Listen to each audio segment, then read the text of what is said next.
فقد فاز فوزا عظيما. أما بعد فإن أصدق الحديث كتاب الله وخير الهدي هدي محمد صلى الله عليه وسلم وشر الأمور محدثاتها وكل محدثة بدعة وكل بدعة ضلالة. Para ummahat, para akhwat, pengajian ibu-ibu di Musalla Darul Hijrah Bangkinang, alhamdulillah bersyukur kita kepada Allah Subhanahu wa taala atas segala rahmat, nikmat dan karunia-Nya. Diberikan kita waktu untuk belajar, mudah-mudahan mengangkat dan bermanfaat. Salawat dan salam kepada baginda Nabi alaihi salatu wassalam sebagai al-muallimul awwal, guru utama dan pertama kita. Alhamdulillah Allah berikan kita rezeki pula menjadikannya manusia yang paling kita cintai. Semoga cinta kepadanya berbuah surga dan dekat dengannya. Mudah-mudahan salawat dan salam yang kita ucapkan selalu menjadi sebab kita mendapatkan syafaatnya pada hari kiamat nanti. Para ummahat, para akhwat yang dirahmati Allah, mohon maaf kami tadi agak terlambat karena ada salah seorang santri kita yang meninggal di Al-Utsaimin. Semoga Allah SWT menerimanya dan memberikan kesabaran pada keluarga yang ditinggalkannya.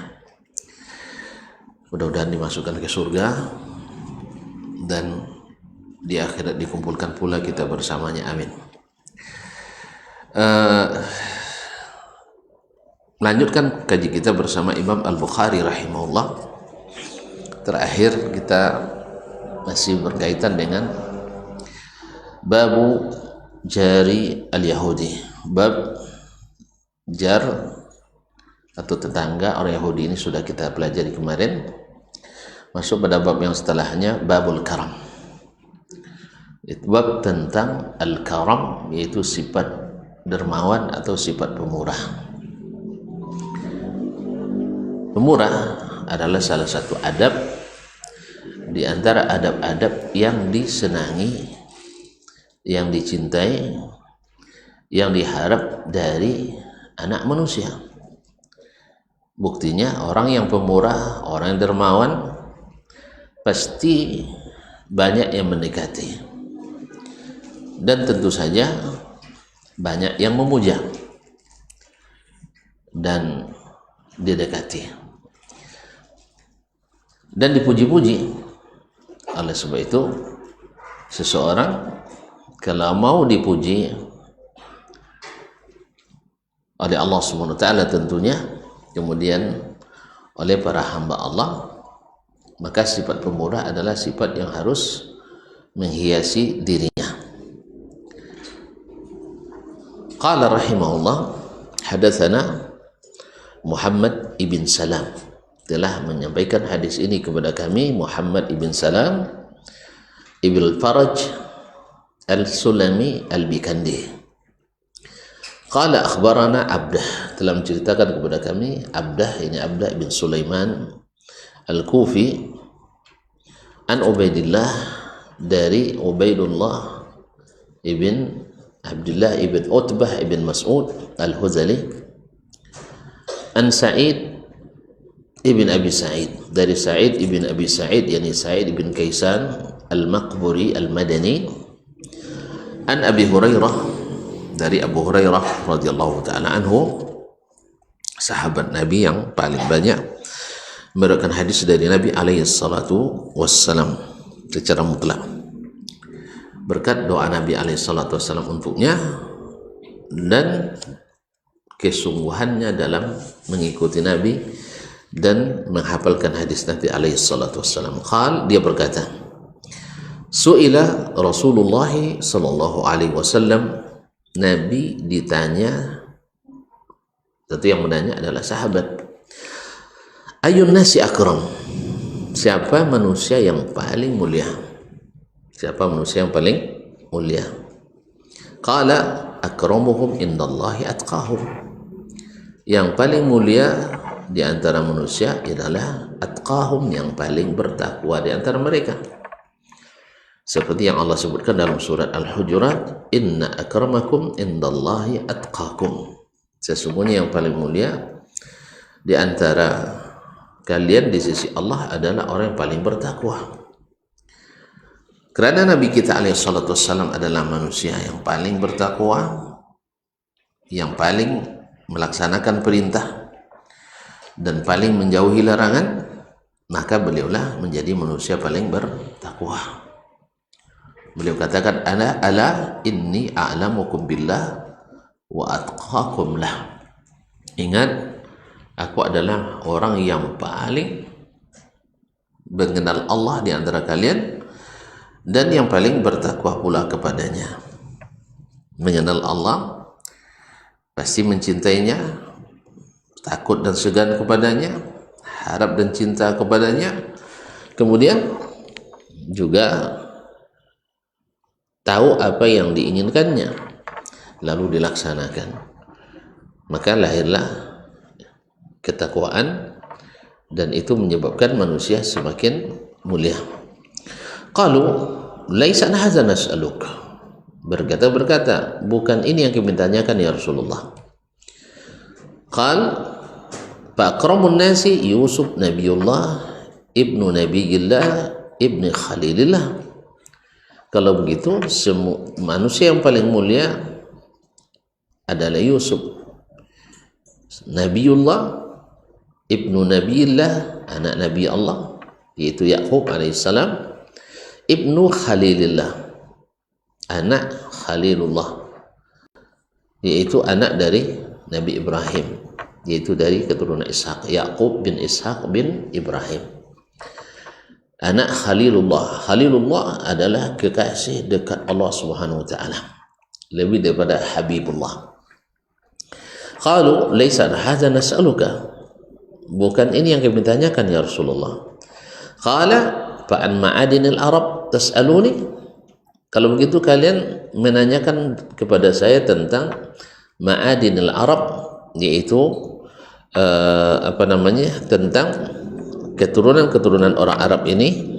Ma'adin pada asalnya adalah pertambangan, artinya asal muasal orang Arab ini, asal muasal keturunan orang Arab ini, karena yang anak-anaknya keturunannya berasal dari orang tuanya, dari kesuku-sukunya.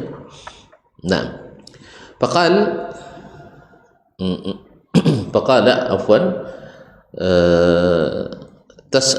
qalu na'am ya betul Rasulullah. Qal fa khiyarukum fil jahiliyah khiyarukum fil islami idza faqahu. Nah, yang terpilih di antara kalian, orang-orang pilihan di antara kalian di masa jahiliyah, itu pula orang-orang terpilih di masa Islam. Iza faqahu, tapi dengan syarat mereka mesti pakai, artinya paham beragama. Artinya orang-orang yang di masa jahiliyah dikenal dengan kebaikan-kebaikan, dengan kedermawanan, suka memberi, suka melindungi, suka memuliakan. Nah, setelah masuk Islam dan mereka faqih dengan agama sehingga beramal sesuai dengan ilmu, maka mereka jadi orang terpilih. Oleh itu Nabi alaihissalatu wassalam mengatakan, may yuridillahu bihi khairan yufaqihu fid din. Siapa yang Allah inginkan baginya kebaikan, Allah jadikan dia faqih beragama. Dan dapat kita saksikan, yang paling faqih dalam beragama, mereka lah orang yang paling dimuliakan dalam Islam. Dan mereka ini rata-rata adalah orang-orang yang memang di masa jahiliyah dulu juga orang-orang pilihan. Lihatlah Abu Bakar Siddiq, seorang yang paham beragama, tak pernah terlambat dalam mengikuti apa yang datang dari Allah dan Nabi Sallallahu Alaihi Wasallam. Jangan ditanya, bahkan dia dalam masalah kedermawanan dia siap untuk mengorbankan apa saja, semua hartanya, bahkan jiwa dan dirinya. Itulah Abu Bakar. Di masa jahiliyah, Abu Bakar memang orang yang memang suka berbuat baik. Makanya ketika beliau ingin hijrah ke Habasyah, salah seorang pemuka Arab mengatakan, seperti kamu wahai Abu Bakar, tidak boleh tidak aman di Makkah ini. Akhirnya dia memberikan jaminan keselamatan dan jaminan keamanan di kalangan orang Quraisy. Akhirnya Abu Bakar aman dari gangguan orang Quraisy karena diberikan jaminan keamanan oleh seorang pemuka Bani, salah seorang pemuka suku Arab. Apa yang menjadikan dia mendapatkan itu? Orang seperti kamu tidak patut dihina. Kenapa? Karena sejak dulu kau terkenal memuliakan orang, masa dihina. Demikian juga dengan sahabat Utsman bin Affan, Umar bin Khattab, Ali bin Abi Thalib adalah orang-orang yang di masa jahiliyah adalah orang-orang yang memang khiyar, dan masuk mereka ke dalam Islam juga menjadi khiyar, orang-orang pilihan. Orang-orang yang dermawan di masa jahiliyah ketika masuk Islam mereka juga jadi orang pilihan. Makanya ketika para sahabat ingin masuk Islam, ada yang mengatakan, ya Rasulullah, bagaimana dengan amalku dulu di masa jahiliyah? Kata Nabi SAW, kamu masuk Islam ala ma kan kunta alaihi minal amal. Kau masuk ke Islam dan amalan kebaikan yang kau lakukan semasa jahiliyah engkau bawa ke dalam Islam. Artinya dianggap sebagai amal saleh. Makanya orang bertaubat disebutkan faulaika allazina yubaddilullahu sayyi'atihim hasanat, yaitu mereka adalah orang-orang yang Allah ganti keburukan-keburukan mereka dengan kebaikan-kebaikan. Begitulah Allah SWT dari awalnya amalan sia-sia, tetapi dengan al-kalimah al-azimah, kalimat tauhid, la ilaha illallah Muhammadur Rasulullah, mengembalikan amal yang tadi sia-sia menjadi amal yang luar biasa. Masuk Islam maka tetap jadi orang pilihan. Nah, yang tidak sadar hal ini, itulah yang mereka menentang Islam itu. Mereka mengatakan kalau seandainya masuk Islam nanti peluang-peluang mereka berkuasa, peluang-peluang mereka berusaha, peluang-peluang mereka menjadi tokoh, peluang-peluang mereka jadi pemimpin akan hilang. Itu semua dari pikiran-pikiran yang tidak beriman. Sama juga dengan hari ini, kalau seandainya kita ngaji, banyak peluang-peluang ini yang hilang, peluang rezeki, peluang usaha, teman-teman dan sebagainya. Padahal kenyataannya adalah setelah kita mengaji, kembali kepada seperti zaman Nabi alaihissalatu wassalam, bukan justru hilang, bahkan kadang-kadang membawa peluang berbuat baik terbuka, kadang-kadang peluang berusaha terbuka dan sebagainya. Jadi kadang-kadang syaitan menjadi penghalang, menjadi pembisik, menjadi pembusuk, sehingga niat kita berbuat baik kadang-kadang dihalangi oleh syaitan ar-rajim. Oleh itu, para ummahat, para akhwat yang dirahmati Allah SWT, hadis ini menunjukkan bahwa orang-orang pilihan di masa jahiliyah bila masuk Islam juga menjadi orang pilihan. Kalau tadi di antara contoh-contoh yang disebutkan oleh Nabi alaihissalatu wassalam, seperti Nabi Yusuf alaihissalam belum diangkat jadi Nabi juga orang pilihan. Nabi Ibrahim sebelum diangkat jadi Nabi juga orang pilihan. Dan Sayyiduna Muhammad sallallahu alaihi wasallam Sebelum diangkat juga orang-orang pilihan. Para istri Nabi alaihissalam, ya sebelum mereka masuk Islam juga orang-orang pilihan. Khadijah radhiyallahu anha, Maimunah bintul Haris al-Hilaliyah, Ummu Salamah, Zainab bintu Jahsh. Ini semua adalah orang-orang pilihan yang setelah masuk Islam semakin menjadi orang terbaik, orang-orang yang dermawan. Wabillahi taufik. Tapi dengan syarat kita faqahu, yaitu bila benar-benar paham agama. Bila artinya syaratnya kita mesti berilmu. Karena kalau tidak berilmu, ya kadang-kadang memang sifat karam masih ada, tetapi berlaku pada kita sesuatu yang kadang membatalkan itu.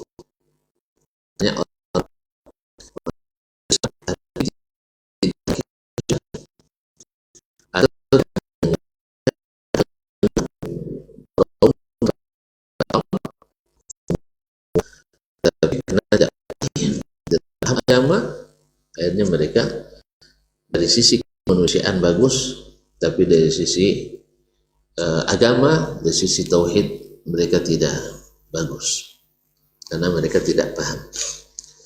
Oleh sebab itu makanya orang-orang yang baik-baik pun mesti belajar, orang-orang yang sudah hebat pun mesti belajar menuntut ilmu, orang-orang yang sudah taat pun mesti juga nantiasa untuk murajaah ilmu yang sudah mereka dapatkan. Maka belajar itu adalah berlaku long life education, yaitu sepanjang hidup kita harus tetap belajar. Sepanjang hidup kita tetap belajar. Karena belajar itu adalah baik, adalah salah satu dari ibadah yang paling dicintai Allah Subhanahu wa ta'ala. Baik, bab yang selanjutnya, babul ihsani ilal barri wal fajir. Bab berbuat baik kepada orang yang saleh atau orang pendosa, orang baik atau orang durhaka. Artinya bab tentang dibolehkan berbuat ihsan, berbuat kebaikan kepada orang yang baik atau orang yang durhaka. Dua-duanya boleh kita berbuat baik. Siapa orang yang paling durhaka atau lebih durhaka daripada orang kafir? Kan tidak ada. Tapi Allah tidak melarang itu. La yanhaakumullah anil ladzina lam yuqatilukum fid din wa lam yukhrijukum min diyarikum an tabarruhum wa tuqsitu ilaihim wa aqsitu innallaha yuhibbul muqsitin. Allah tidak melarang kalian berbuat baik kepada orang-orang yang tidak memerangi kalian dalam agama dan tidak mengusir kalian dari negeri kalian, dan berbuat adillah, karena sesungguhnya Allah mencintai orang-orang yang berbuat adil. Jadi Imam Al-Bukhari ingin menyebutkan di sini di antara adab yang terpuji adalah berbuat baik kepada siapapun, baik orangnya taat atau orangnya sekalipun ahli maksiat. Walaupun, dan ini tidak bertentangan dengan hadis Nabi SAW, la yat'amu aw la yakulu ta'amaka illa taqi. Jangan makananmu sampai dimakan kecuali oleh orang yang bertakwa. Artinya orang yang bertakwa itu tentu lebih utama. Orang yang muslim tentu nomor satu. Tetapi kalau seorangnya muslim itu atau seorang yang bertakwa sudah dapat, nah orang lain pun yang tidak bertakwa, pendosa pun juga tidak masalah. Barangkali ibu-ibu pernah dengar cerita yang diceritakan oleh Nabi SAW. Seorang kaya yang dermawan mengatakan, demi Allah saya malam ini akan bersedekah kepada orang miskin.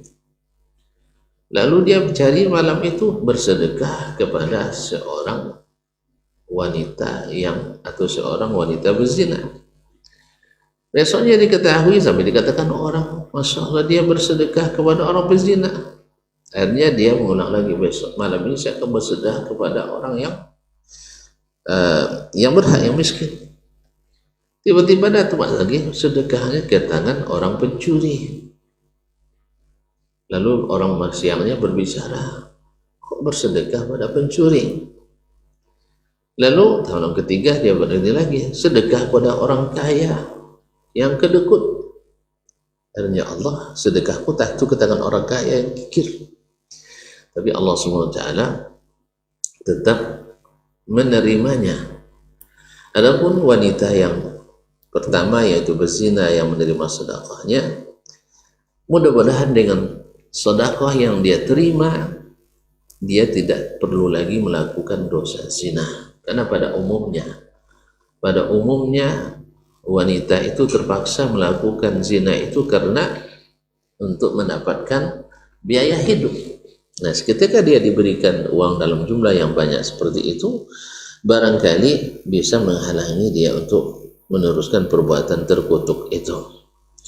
Adapun pencuri, orang mencuri pada umumnya juga karena untuk kebutuhannya. Sekarang diberikan sedekah, mudah-mudahan dia terhalang untuk mencuri. Adapun yang kaya, mudah-mudahan dengan menerima sedekah tadi dia mendapat pelajaran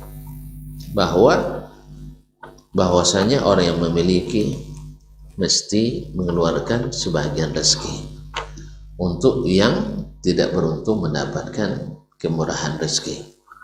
Jadi subhanallah, ihsan kepada orang yang baik itu baik sekali, dan ihsan kepada orang yang tidak baik juga itu satu kebaikan. Qala rahimahullah, hadatsana Al-Humaidi, telah menceritakan kepada kami Al-Humaidi Abu Bakar Abdullah ibn Muhammad ibn Zubair ibn Humaid Al-Humaidi, salah seorang ulama fikih dan hadis di Mekah, penulis kitab Al-Musnad yang terkenal, Musnad Al-Humaidi. Qala, dia berkata, hadatsana Sufyan, telah menceritakan kepada kami Sufyan, itu Sufyan ibn Uyainah. Sufyan ibn Uyainah ibn Al-Hilali Abu Muhammad Al-Makki, imam fikih dan hadis di Makkah pada zamannya. Banyak ulama-ulama besar yang menjadi muridnya, di antaranya Imam Asy-Syafi'i rahimahullah, dan juga Imam Ahmad ibn Hanbal, dan di antaranya di sini juga Al-Humaidi rahmatullahi alaihi. Qala an Salim, hadatsana Salim ibn Abi Hafsah, telah menceritakan kepada kami Salim ibn Abi Hafsah. An Munzir Ats-Tsauri, dari Munzir Ats-Tsauri, an Muhammad ibn Ali ibn Hanafiyah, dari Muhammad ibn Ali ibn Abi Talib. Ayahnya adalah khalifah yang keempat, Ali bin Abi Talib. Ibunya bukan Fatimah, tetapi adalah seorang wanita dari Bani Hanifah, sehingga dikenal dengan Ibnul Hanafiyah, disebutkan pada ibunya. Hal jazaa'ul ihsani illa al-ihsan? Nah, bukankah ganjaran kebaikan adalah kebaikan juga, seperti Ar-Rahman ayat 60. Qal Muhammad bin Ali bin Hanafiyah mengatakan, hiya musjalatun lil barri wal fajir. Hiya musjalatun lil barri wal fajir. Artinya kalimat musjalatun artinya diberikan, seperti yang ditafsirkan oleh qala Abu Abdullah, berkata Abu Abdullah yani Al-Bukhari, qala Abu Ubaid, berkata Abu Ubaid itu Al-Qasim bin Salam dalam Gharibul Hadis, musjalatun yakni mursalah. Musjalatun yakni mursalah artinya diberikan atau dikirimkan. Kan sifat pemurah itu digambarkan dalam hadis Nabi, dalam hadis Aisyah radhiyallahu anhu, kana Nabi sallallahu alaihi wasallam ajwadan nas. Nabi itu adalah manusia paling pemurah. Wa ajadu ma yakun fi Ramadan. Dan semulia-mulianya atau sepemurah-pemurahnya adalah di bulan Ramadan. Kana ajwada minar rihil mursalah. Lebih pemurah dari angin yang bertiup kencang. Jadi pemberian sedekah, hadiah, hibah, semuanya adalah lambang kedermawanan. Nah, disebut dengan mursalah. Yakni musjalah, yakni mursalah artinya semua orang dikenainya, semuanya kena oleh angin kencang itu. Kalau angin kencang tidak milih-milih. Demikian juga dengan orang yang pemurah seperti angin yang bertiup, dia sedekahnya akan didapatkan oleh semua orang yang yang taat, wal fajir, dan yang durhaka. Oleh sebab itu, akhwat dan ummahat yang dirahmati Allah SWT, ketika kita memberikan misalnya sedekah, kebaikan-kebaikan, ya memang tidak tidak harus kita pilih-pilih. Misalnya kita menyiapkan perbukaan untuk orang puasa di bulan puasa atau di Senin dan Kamis misalnya. Ya, kalau orang puasa, ya kita tidak pilih mestinya harus orang-orang yang dikenal dengan kesalehan.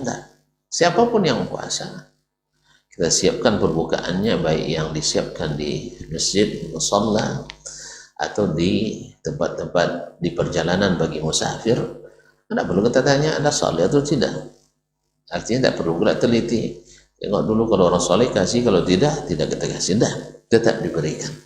Itulah makna daripada al-ihsan ilal barri wal fajir, yaitu siapapun berhak mendapatkan kebaikan itu, karena balasan kebaikan adalah kebaikan pula. Wallahu ta'ala alam.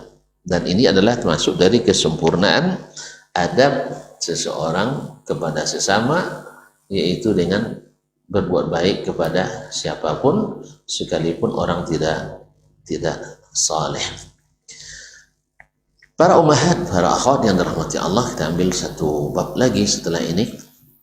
Qala babu fadli man ya'ulu yatiman. Bab keutamaan orang yang memelihara, maksud misalnya ya'ul ini adalah melihara, maknanya membiayai, menafkahi anak yatim. Jadi bukan hanya memberikan bantuan, tapi memang menafkahi. Di kalimat al-iyal itu artinya adalah keluarga, seperti keluarga sendiri. Seperti apa anak kita, seperti itulah kita memperlakukan anak yatim tadi. Kita berikan makan, berikan pakaian, siapkan tempat tinggal, sekolah disekolahkan. Nah, ini yang maksud keutamaan orang yang melakukan, orang yang menjaga, orang yang memelihara anak yatim. Taib, qala hadatsana Ismail, telah menceritakan kepada kami Ismail, itu Ismail ibn Abdullah ibn Abi Uwais al-Uwaisi al-Madani. Ini anak paman Imam Malik rahimahullah. Kalau Imam Al-Bukhari bertemu sanak seperti ini, maka dia dahulukan dari yang lain. Bila Ismail al-Uwaisi merupakan dari Imam Malik, di sini adalah riwayatnya dari Imam Malik. Qal haddatsani Malik, telah menceritakan kepadaku Malik, yaitu Malik ibn Anas ibn Abi Amir al-Himyari Abu Abdullah al-Madani, Imam Darul Hijrah, seorang dari imam mazhab yang empat, yaitu mazhab al-Maliki. An Thawr ibn Zaid, dari Thawr ibn Zaid, an Abil Ghais, dari Abil Ghais, an Abi Hurairah, dari Abu Hurairah radhiyallahu anhu, an Nabi sallallahu alaihi wasallam, dari Nabi sallallahu alaihi wasallam, as-sa'i 'alal armalati, orang yang berusaha menafkahi janda, wal masakin, dan orang-orang miskin, kal mujahidi fi sabilillah, sama dengan orang berjihad fi sabilillah, itu pahalanya sama dengan fi sabilillah. Wa kalladzi yasumun nahara wa yaqumul lail, dan seperti orang yang puasa di siang hari dan salat sunat tahajud di malam hari. Cukup besar pahalanya. Tapi tadi judulnya memelihara anak yatim. Di dalam hadis tak ada cerita anak yatim. Nah, di mana? Kalimat al-armalah, yaitu yang menghidupi menafkahi janda. Janda biasanya punya anak, dan anak janda ini ada biasanya anak yatim. Maka orang yang menjaga, memelihara janda yang memiliki anak yatim atau memberikan nafkah pada orang-orang miskin sama dengan orang yang berjihad fi sabilillah. Dan sama juga dengan pahalanya orang yang puasa di siang hari atau qiyamu al-lail. Ini menunjukkan satu, memang berusaha mencari nafkah, mencari penghidupan untuk orang lain sekalipun yang membutuhkan, itu kadang-kadang menyebabkan orang tidak sanggup puasa di siang hari karena keletihan, atau tidak sanggup untuk lama-lama sholat sunat di malam hari karena sudah ngantuk, letih juga. Nah, tapi karena nafkah yang dia cari adalah untuk menghidupi hamba-hamba Allah yang membutuhkan, janda yang punya anak yatim atau orang-orang miskin, maka Allah berikan baginya pahala itu. Seperti orang berjihad. Sebagaimana orang jihad melindungi nyawa dan harta umat, demikian juga orang yang berusaha bekerja menafkahi orang-orang yang tidak punya sumber pendapatan seperti janda dan anak yatim, maka Allah berikan balasan seperti orang berjihad tadi, karena sama-sama menjaga harta dan jiwa orang-orang yang membutuhkan. Demikian juga pahala puasa di siang hari, karena biasanya orang-orang yang ini adalah orang-orang yang sulit kehidupannya, dan ketika mencari, bekerja keras, kadang-kadang tidak mampu untuk puasa di siang hari, dan tidak mampu pula untuk sholat malam hari. Maka Allah ganti pahala itu dengan kerjanya di siang hari mencari nafkah untuk orang-orang miskin, untuk orang-orang yatim, atau janda yang ditinggal mati oleh suaminya tadi. Subhanallah, ternyata pintu-pintu kebaikan itu, pintu-pintu adab itu sangatlah banyak. Tidak mampu dengan berjihad, maka pelihara dan nafkahi janda dan anak yatim. Tidak mampu kita untuk sholat dan puasa di siang hari, sholat malam, maka bantulah orang-orang miskin dan anak yatim. Dan tentu akan lebih baik lagi bila diberikan Allah kemampuan untuk menafkahi mereka, dan diberi pula kemampuan untuk berjihad fisabilillah, baik jihad dengan senjata maupun jihad dengan ilmu atau dengan berbuat ketaatan dan dakwah. Wallahu ta'ala alam. Bakal sampai di sini kajian kita pada kesempatan ini. Kalau ada beberapa hal yang perlu diperjelas, silahkan disampaikan. Wallahu ta'ala alam. Wa sallallahu ala nabiyyina Muhammadin wasallam.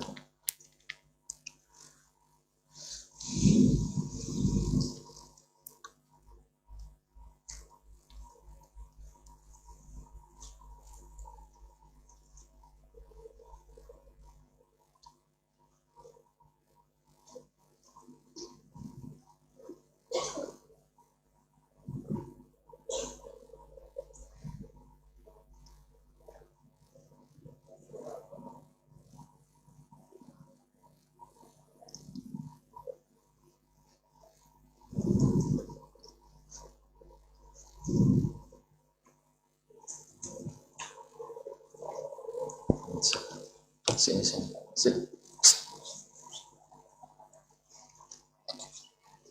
sini. Sini.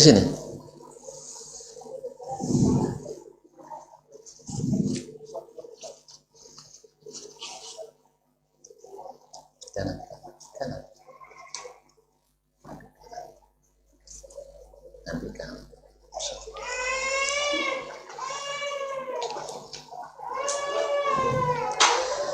Masya Allah. As-su'alu al-awwal, yang pertama, Assalamualaikum warahmatullahi wabarakatuh. Waalaikumsalam warahmatullahi wabarakatuh. Ustaz, Anda pernah mendengar bahwa orang yang tidak salat tidak boleh diberikan zakat mal atau zakat fitrah. Bagaimana yang demikian Ustaz? Syukran jazakallahu khairan wa barakallahu fika. Mungkin orang yang tidak salat dianggap bukan dari kaum muslimin, karena orang yang tidak salat, walaupun salat ini masalah khilaf di antara para ulama, apakah orang yang salat itu keluar dari Islam. Kalau seandainya pendapat yang ini yang dipegang oleh seseorang, bahwa orang yang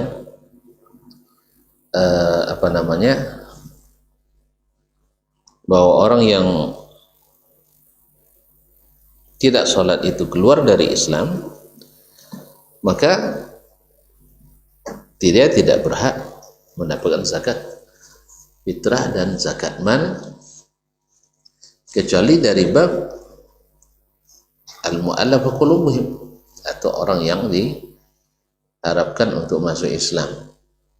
Orang kafir sendiri kalau diharapkan masuk Islam boleh diberikan zakat. Mungkin dari sisi ini sehingga dipatuakannya bahwa mereka tidak boleh diberikan zakat fitrah dan zakat mal, karena zakat itu adalah asalnya adalah untuk orang Islam atau orang kafir yang diharapkan masuk Islam. Yang kedua, ini juga sebagai terapi, shock terapi bagi orang yang meninggalkan sholat, supaya mereka tidak terbiasa meninggalkan sholat. Wallahu ta'ala alam. Tapi bagi pendapat yang mengatakan bahwa mereka itu tidak keluar dari Islam, maka tetap dibolehkan untuk menerima zakat tersebut. Wallahu ta'ala alam. Assalamualaikum Ustaz. Waalaikumsalam warahmatullahi wabarakatuh. Saya pernah dengar sebuah hadis, pernah dengar semuanya, sebuah hadis di media sosial, yang mana di hadis ini hadisnya ST, yang benar adalah TS ya, MTS Sanawiyah, di mana hadis tersebut Rasulullah diperlihatkan orang-orang yang berenang di api neraka dan dia memuntahkan dan keluar dari mulutnya api. Lalu bertanya kepada malaikat Jibril, siapa itu? Lalu malaikat Jibril jawab, itu adalah orang yang hafiz Al-Quran tapi lalai dalam menjaganya. Saya tidak tahu, atau saya lupa, nanti saya merajaah lagi ya, insyaallah. Ia dikatakan sebagai hafiz Quran lalu tidak menjaganya. Yang kedua, apakah hadis tersebut sahih? Saya sudah katakan tidak tahu tadi. Apakah dosa kalau kita takut menghafal Al-Quran lebih cepat perginya dari onta yang dari ikatannya? Dan benarkah jika kita dengan sengaja tidak mau menghafalkan Al-Quran, justru itu ada siksa tersendiri? Itu yang saya tidak tahu tadi. Apa hukumnya menghafal Al-Quran dengan niat untuk berbakti atau membahagiakan orang tua? Bagus sekali, karena selaras dengan dengan perintah Allah SWT, itu menghafalkan Al-Quran, kemudian dalam rangka mewujudkan cita-cita kebaikan dari orang tua kita. Orang tua kita tentu senang dia memiliki anak yang hafiz. Ya, di antara kesenangannya satu, memang ada keutamaan. Nanti di akhirat kita akan memasangkan kepada orang tua kita mahkota kemuliaan, dan memakaikan juga jubah kemuliaan untuk mereka. Tentu sangat bagus sekali kalau kita niat untuk menyenangkan hati orang tua kita. Assalamualaikum. Sebagaimana kita tahu, musik atau alat musik hukumnya haram. Bagaimana hukumnya memberi uang kepada seorang pengamen? Nah, kalau dilihat dari mengamennya pakai musik kita beri, artinya senang kita mendengarkan lagu yang dia bawakan, maka berdosa kita karena membantunya dalam berbuat maksiat. Tapi mungkin dari sisi lain, mungkin kalau bisa kita menasihati, apalagi kita melihat dari sisi kemanusiaan, dilihat dari tampilannya mereka belum makan dan sebagainya, maka kita berikan, insya Allah tidak berdosa. Misal kalau dia ngamen di rumah makan, lalu kita katakan, kalian sudah makan tuh belum? Kalau ternyata belum, kasih dia makan. Oh enggak, saya bungkus saja. Jadi jelas yang kita berikan kepadanya adalah bentuk makanan. Ini barangkali juga bisa dianalogikan dengan ini, ya, ketika saudara kita misalnya ada hajatan walimah. Di walimahnya ada mengundang musik. Biasanya kita membantu. Tapi kalau dibantu dengan uang, takut digunakan untuk yang dosa itu. Maka dalam hal ini mungkin lebih baik kalau kita membantunya dengan membeli sesuatu yang pasti tidak sesuatu yang maksiat.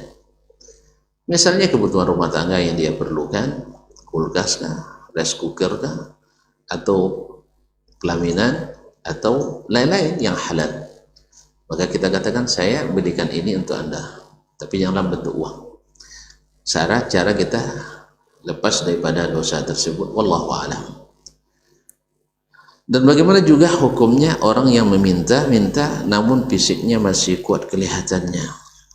Orang meminta bukan semata-mata karena lemah, tapi kadang-kadang karena butuh. Dan sebenarnya kalau kita tidak tahu mereka butuh atau tidak, ya tidak tahu butuh atau tidak, tapi kalau dia meminta biasanya orang butuh, maka kita pada asalnya tidak menolak orang yang meminta, kecuali kita tahu memang itu profesinya. Karena tidak ada sedikit pengemis yang itu profesinya, rumahnya kadang 2 miliar tapi kerjanya mengemis di lampu merah. Nah, kalau kita tahu tidak usah dikasih. Nah, tapi kalau hanya melihat dari si fisiknya, karena kadang-kadang orang berhutang, tidak punya pekerjaan, kemudian ada kebutuhan mendesak, wallahu a'lam. Ya, kalau misalnya kita ragu, boleh kita tanya, atau kita berikan dia pekerjaan, lalu dari pekerjaan itu kita berikan imbalan. Wallahu waliyut taufiq. Kemudian pertanyaan terakhir kayaknya di sore ini. Assalamualaikum Ustaz, bagaimana cara kita cepat melupakan seseorang? Seseorang yang mana ini? Mantan suami kah? Atau orang yang berhutang pada kita kah? Atau orang menyakiti kita? Atau lain-lain? Kalau orang baik jangan dilupakan. Tapi kalau seandainya orang yang buruk, ya contoh atau perempuan, para ummahat dan akhwat, kalau sesuatu yang buruk, misalnya sampah kita buang, apakah masih kita ingat terus? Tentu tidak, karena dia sampah. Atau barang yang misalnya walaupun mantapnya masih bagus tapi sudah kadaluarsa, sudah basi, walaupun mahal masih juga kita ingat lagi? Kan enggak, walaupun barangnya bagus asalnya tapi sudah kadaluarsa. Atau barang baik tapi sudah jadi milik orang, perlu juga kita ingat-ingat lagi? Tentu tidak. Gimana cara melupakannya? Ya jangan diingat-ingat. Iya, jangan diingat-ingat. Artinya jangan diingat kelebihannya, jangan diingat kebaikannya, jangan di pokoknya itu. Atau kalau keburukan, jangan lihat keburukannya. Sibukkan dengan yang lain. Artinya kalau kita sibuk dengan sesuatu, kita lupa pada yang lain. Karena sudah fitratullah, Allah tidak ciptakan dalam rongga tubuh kita dua hati. Maka siapa seperti kata Ibnu Qayyim rahimahullah, man syaghala nafsahu bizikrillah, siapa yang menyibukkan dirinya dengan zikrullah, maka Allah jadikan dia lupa dengan hamba-hamba Allah atau makhluk Allah yang lain. Maka tidak ada yang paling mengobati hati seperti kata Syekhul Islam Taimiyah rahimahullah daripada banyak melihat mushaf, banyak membaca Al-Qur'anul Karim. Wallahu ta'ala alam. Ya, sambil memohon kepada Allah SWT supaya Allah menjadikan kita melupakannya. Allah membuat kita melupakannya. Wallahu ta'ala alam. Wallahu ta'ala alam. Barangkali sampai sini kajian kita pada petang ini. Terima kasih dan mohon maaf. Wabillahi taufiq wal hidayah. Wallahu ta'ala alam. Wa sallallahu ala nabiyyina Muhammadin wa sallam wa subhanakallah bihamdik asyhadu an la ilaha illa ant astaghfiruka wa atubu ilaik. Wassalamualaikum warahmatullahi wabarakatuh.